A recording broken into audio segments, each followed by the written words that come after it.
pelo conteúdo. Se eles assumem integral a responsabilidade, ele libera. Se não assume, então mantém o bloqueio.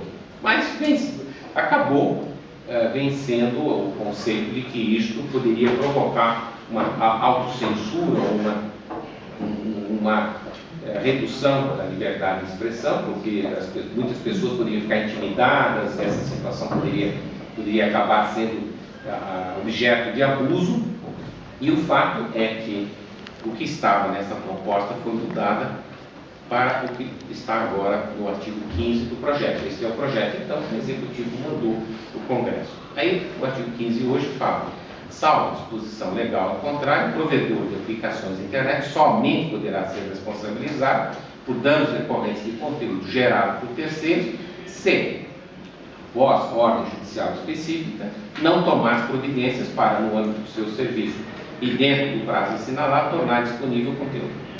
Na minha opinião, porque cumprir ordem judicial não precisava, para cumprir ordem judicial não precisava votar um marco legal da internet, porque isso já faz, isso a gente já cumpre por expressa disposição de lei, a gente já tem que cumprir. Então me parece assim, extremamente pouco o que a gente tem hoje, a proposta do Marco Civil, e aparentemente é o que vai sair, porque esse é o substitutivo do relator.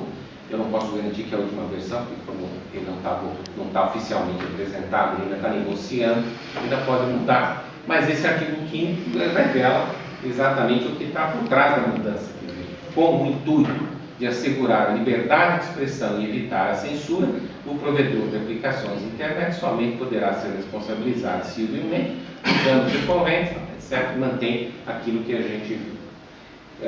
Me parece que esse dever de atenção preconizado pelo Comitê Gestor da Internet inicialmente ficou extremamente enfraquecido. Um dos argumentos também que se utilizava é de que existem ilícitos e ilícitos, né? Alguns são mais objetivamente determináveis, outros menos objetivamente determináveis. E aí o que aconteceu é que nós estamos hoje em processo de revisão da Lei de Direitos Autorais e no anteprojeto, na sua versão também de 2011, porque esse projeto acabou sofrendo alguns percalços durante a tramitação do Executivo, e aí levaram então para a Lei de Direitos Autorais o Notice and Takedown.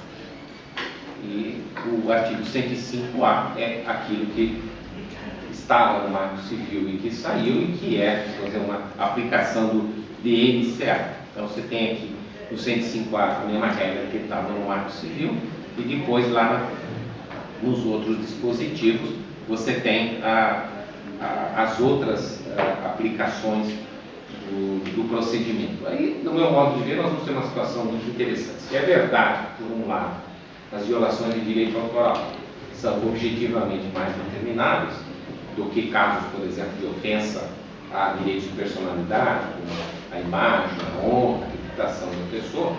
Por outro lado, a gente há de convir que os titulares de direitos autorais que efetivamente vão usar esse dispositivo são aqueles que menos precisam de uma grande garantia, porque no fundo nós estamos falando, quer dizer, quem são os grandes interessados nisso? São as produtoras de filmes, né?